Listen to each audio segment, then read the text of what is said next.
नमस्कार, knocking-news.com में आपका स्वागत है। मैं हूं गिरिजेश वशिष्ठ। अग्निपथ और अग्निवीर ये दोनों शब्द आजकल बहुत चर्चा में हैं और इस देश के अग्निवीर अग्निपथ पर उतर आए हैं। देश भर में आगजनी हो रही है, पथराव हो रहा है, विरोध हो रहा है। इस विरोध और पथराव का कोई भी समर्थन नहीं करेगा, लेकिन सब उन भावनाओं को ज़रूर देखना चाहते हैं जिनके चलते युवा उग्र हो रहा है। मैंने आपको मस्जिदों में पथराव वाला जब वीडियो बनाया था तो बताया था कि ये जो वीडियो है और ये जो हो रहा है, ये अचानक कोई निकल के पत्थर फेंकने लगा हो, ऐसा नहीं होता है। लोग प्रदर्शन करने आते हैं, चक्का जाम करते हैं, सड़क जाम करते हैं और नारेबाजी करते हैं, और जब प्रशासन उसको रोकने के जो प्रयास करता है, मामला उससे बिगड़ता है। अक्सर डंडे पे, सत्ता की ताकत पे और दूसरी चीज़ों पे लोगों को बड़ा कॉन्फिडेंस होता है जो सत्ता में बैठे होते हैं, और ख़ास तौर पे अगर आप कुछ समय सत्ता में रह लें तो आपका दिमाग वैसे ही आपका नहीं रहता। उसके बाद में आप शक्ति से नियंत्रित करने की कोशिश करते हैं, उसका विरोध होता है, उसमें अक्सर पुलिस के ऊपर पत्थर फेंके जाते हैं, भीड़ और उग्र हो जाती है तो आगजनी पर उतारू हो जाती है। लेकिन अंततः इसकी जिम्मेदारी सरकार की होती है और सरकार का काम है कि इस सबको नियंत्रित करे। जब मैंने वीडियो बनाया था इस विषय के ऊपर तो मैंने आपको बताया था कि परिस्थितियां क्या हैं और नौजवानों के साथ क्या होने वाला है, और वही नौजवानों के गुस्से में अब रिफ्लेक्ट हो रहा है। लेकिन आज का वीडियो इस विषय पे नहीं है कि प्रदर्शन क्यों हो रहा है, आगजनी क्यों हो रही है, गुस्सा क्यों निकाला जा रहा है। आज हम ये समझने की कोशिश करेंगे कि हमारे देश की सरकार इस नियम को ला क्यों रही है, इसके पीछे इसका मकसद क्या हो सकता है। बहुत सारी चीज़ें ऐसी हैं जो चर्चा में नहीं है, जो आपके सामने नहीं आई हैं, जिनको सोशल मीडिया पे बताया नहीं जा रहा है, जिन पे सोशल मीडिया पे लोग बहस नहीं कर रहे हैं। कुछ लोग कह रहे हैं स्कीम बहुत अच्छी है, कुछ लोग कह रहे हैं स्कीम ख़राब है। और इसी विमर्श के बीच में आज हम वो सब अंदर की बातें समझने की कोशिश करेंगे, उनका अनुमान लगाने की कोशिश करेंगे जो इसके पीछे हो सकती हैं। कुछ चीज़ें जो छिटपुट सिग्नल बाज़ार में या माहौल में दिख रहे हैं वो देखेंगे, और डॉट टू डॉट्स कुछ जोड़ने की कोशिश करेंगे। कहीं मत जाइए, चैनल को सब्सक्राइब कर लीजिए, मैं अभी हाजिर होता हूँ।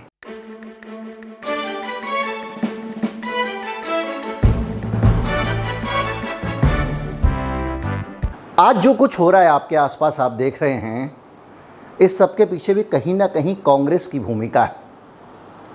अब आप कहेंगे कैसे? भारत में जब से पीवी नरसिंह राव प्रधानमंत्री बने, अब उनको कुछ लोग कहते हैं कि कांग्रेस पार्टी में ज़रूर थे लेकिन कांग्रेस ही नहीं थे, और देश के वित्त मंत्री बने मनमोहन सिंह, उसी दिन से इस देश ने अपना ट्रैक बदल लिया था, एक अलग ट्रैक पे चल पड़ा था। और इस देश का जो ट्रैक था वो बदल के हो गया था कि सरकार का खर्चा कम से कम करो, सब्सिडी ख़त्म कर दो, कोई सब्सिडी मत दो, गरीब मरते हैं तो मरें, खाद पे सब्सिडी मत दो, बीज पे सब्सिडी मत दो। और फिर बाद में तो WTO बन गया, सब्सिडी देना दुनिया में एक पाप बन गया। और सरकार के खर्च सब्सिडी क्यों दो? सब्सिडी कम इसलिए दो क्योंकि सरकार को ज़्यादा खर्चा ना करना पड़े। मंत्रिमंडल का साइज़ भी सीमित कर दिया गया कि भाई जितने मेंबर हैं हाउस में उसी के अनुपात में मंत्रिमंडल बनेगा, ज़्यादा मंत्री भी नहीं रख सकते हो। सरकार के खर्चे कम से कम करो। क्यों करो? फिस्कल डेफिसिट कम क्यों करो? इसलिए करो ताकि सरकार खर्चा करती है तो उसके लिए टैक्स मांगती है, और कॉरपोरेट चाहता है कि हमारे ऊपर से टैक्स कम से कम करो, व्यापार को कर से मुक्त रखो। अब आप कहेंगे ये फौजियों की भर्ती से कैसे जुड़ गया? जुड़ेगा, थोड़ा इंतज़ार करिए। तो इस पूरी प्रक्रिया में पूरे देश के खर्चे लगातार कम किए जा रहे हैं, और जब इन खर्चों में आप कटौती करते हैं तो एक के बाद एक नई स्कीम लाते हैं। हमारे देश के प्रधानमंत्री माननीय अटल बिहारी वाजपेयी, लोग उनका बड़े गौरव से नाम लेते हैं, लेकिन जितने शर्मनाक फैसले हैं वो उनके कार्यकाल में ही हुए हैं। आपको याद होगा 1900 जब वो पिछली बार आए थे तो उन्होंने सारे कर्मचारियों की पेंशन बंद कर दी, क्योंकि पेंशन देने में सरकार का खर्चा होता था, उसको कट करना था। उसी दौरान एक और फैसला हुआ फौज को लेकर, फौज में नौकरियों को लेकर, और वो फैसला था टूथ टू टेल रेशियो कम करने का फैसला। टूथ टू टेल मतलब दांत से लेके पूंछ के बीच में जो अंतर है उसको कम करने का। इसका मतलब होता है कि जो लड़ने वाले कम्बैट में जो फौजी फ्रंट पे लड़ रहा है वो, और जो सपोर्ट स्टाफ है, खानसामे हैं, हज्जाम हैं, पुजारी हैं, इमाम हैं, इन लोगों के बीच में जो अनुपात है उस अनुपात को कम करना, लड़ने वाले ज़्यादा करना, सपोर्ट वाले कम करना, ताकि सरकार का खर्चा कम हो सके।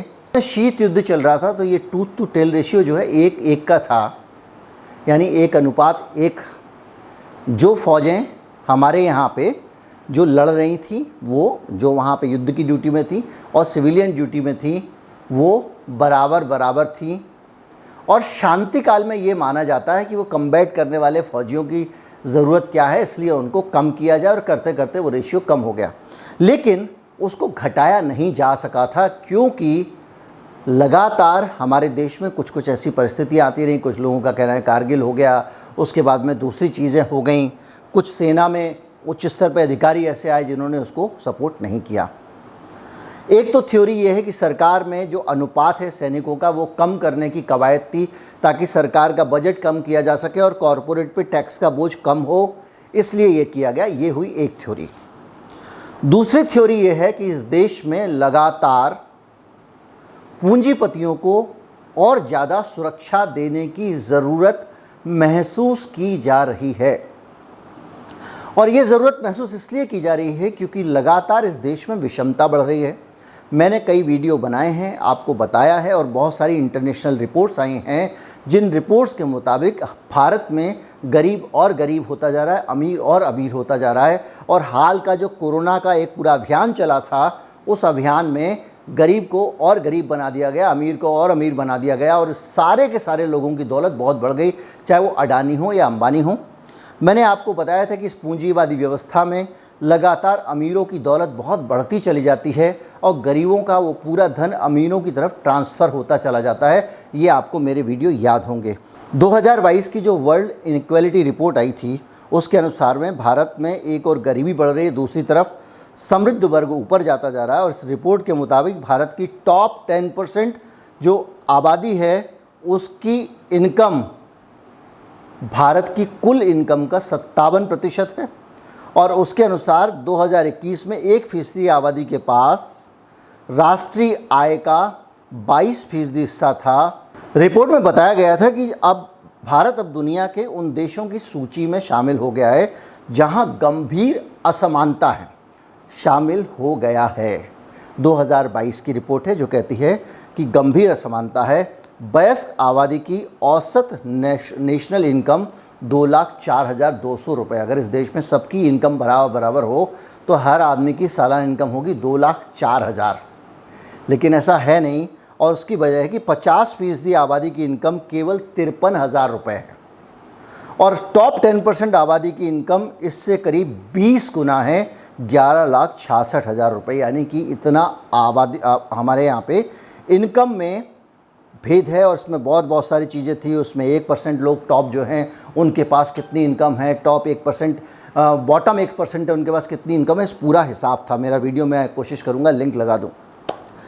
अब अगर हम इस वीडियो को देखें और इन पहलुओं को जांचें तो एक चीज़ सबसे ज़्यादा बढ़ती है, जो ज़्यादातर दुनिया के जानकार मानते हैं, अर्थशास्त्र के विशेषज्ञ मानते हैं, कि जब इनइक्वालिटी बढ़ती जाती है तो जो गरीब आदमी है उसके संसाधन ख़त्म होते चले जाते हैं, और एक स्थिति आती है कि उसके पास कुछ बचता ही नहीं है। जैसे अभी पिछले दिनों किसान आंदोलन आया था, तो वो धीरे धीरे करके ज़मीनें भी जो हैं वो कहीं और जाने वाली थी। तो वो उस ऐसी स्थिति में जिनके पास अधिकांश इनकम है उनको सुरक्षा की आवश्यकता होगी। अब कुछ लोग कहते हैं क्रांति हो जाएगी। तो अगर मान लीजिए क्रांति होगी तो उस क्रांति होने की अवस्था में ऐसा तो होगा नहीं कि सब लोग अंतीला पे पहुंच जाएंगे, देश भर के मजदूर इकट्ठे होके। अंतीला में कुछ रखा भी नहीं है। क्या होगा, मजदूर लोग जो उनके पास की फैक्ट्री होगी, पास का कारखाना होगा, पास के रिसोर्सेज होंगे, कॉरपोरेट ऑफिस होगा, उसमें वो घोषित कर देंगे आज से ये हमारा यहाँ का मुनाफा किसी के पास नहीं जाएगा टाइप का। ये एक धारणा मानी जाती है। अब अगर ये होता है तो ऐसी स्थिति में ये जो अमीर लोग हैं इनको कुछ आवश्यकता है। ये CII ने आज, कन्फेडरेशन ऑफ इंडियन इंडस्ट्रीज़ ने एक विज्ञापन मोदी जी को धन्यवाद देते हुए जारी किया है, और ये अग्निपथ योजना के बारे में धन्यवाद देते हुए जारी किया है। और इस विज्ञापन में लिखा गया है कि मोदी जी के इस फैसले से एक ट्रेंड, काबिल, सुरक्षा, मैन पावर, उनके लिए ह्यूमन रिसोर्स है, इंडस्ट्री को मिलेगी। यानी उद्योगों को और उद्योगपतियों को प्रशिक्षित लड़ाके सरकार की इस योजना के कारण मिलेंगे। यानी उद्योग का एजेंडा क्लियर है, उसको पता है कि ये जो सैनिक 4 साल बाद निकल के आएंगे, इनका इस्तेमाल अडानी और अंबानी की संपत्तियों की सुरक्षा करने में होगा। उनके पास बड़े बड़े पोर्ट हैं, उनके पास बड़े बड़े कारखाने हैं, हवाई अड्डे हैं और बहुत सारी संपत्तियां हैं जिनकी रक्षा करने के लिए कल के दिन कुछ 19-20 हो जाए, उलट पटल हो जाए, तो संभालने के लिए शक्तिशाली लड़ाके चाहिए जो हथियार चला सकें,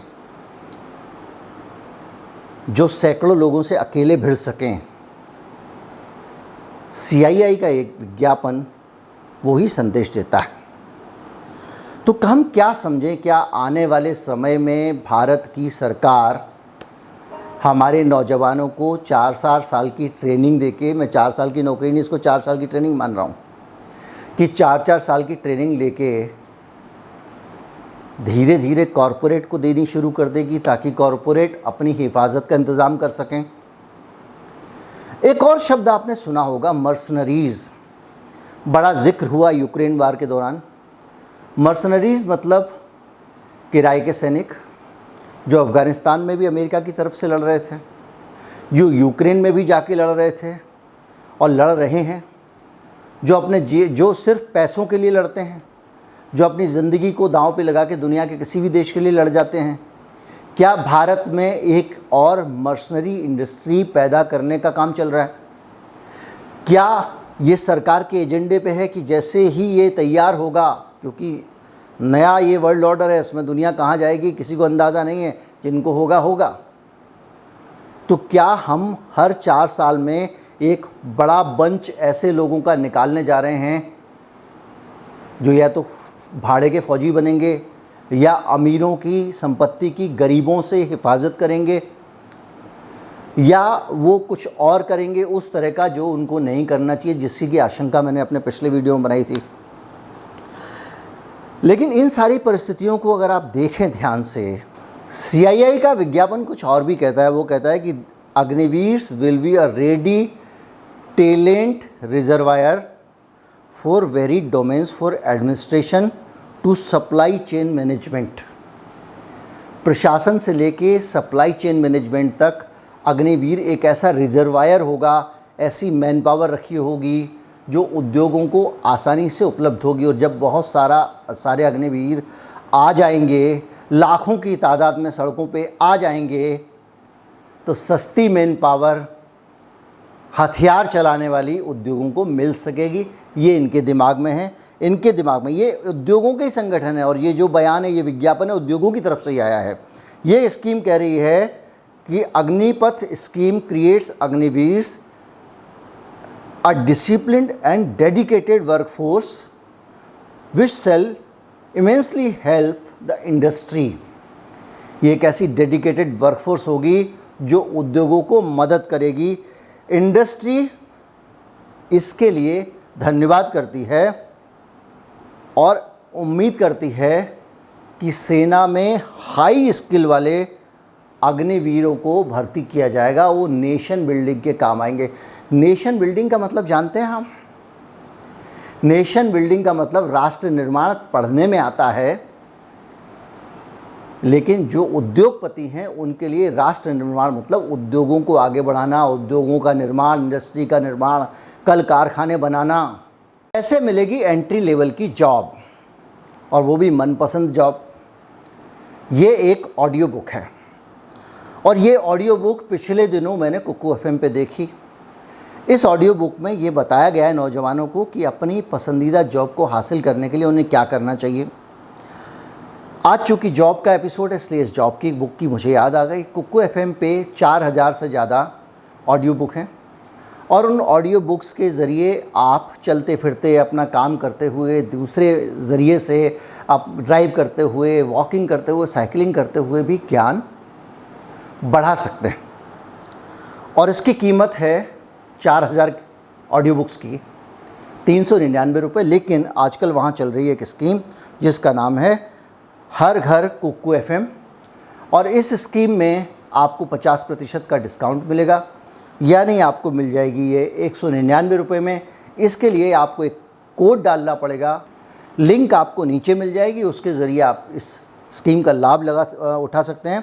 और 19 जून तक ही ये स्कीम चल रही है। वीडियो के प्रायोजक भी कुक्कू FM हैं। अब अडानी, अंबानी, बिरला लगातार देश भर का धन समेटे जाएंगे, उनके असेट्स बढ़ते जाएंगे। सरकार उनको उनकी अपनी हैसियत से 2.5 गुना लोन पहले दे चुकी है।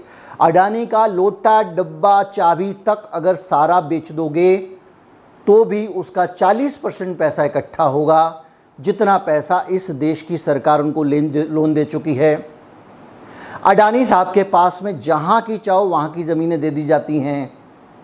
अभी एक उदाहरण था, लोग बता रहे हैं, पता नहीं दोनों का कनेक्शन कितना है, कि छत्तीसगढ़ में अडानी को कुछ ज़मीन दी जा रही थी आदिवासियों की। राहुल गांधी के कहने पे वो रद्द कर दी गई और वहाँ पे अब आदिवासियों के लिए कुछ कार्यक्रम हो रहा है, इसलिए राहुल गांधी को पूछताछ के लिए बुलाया गया।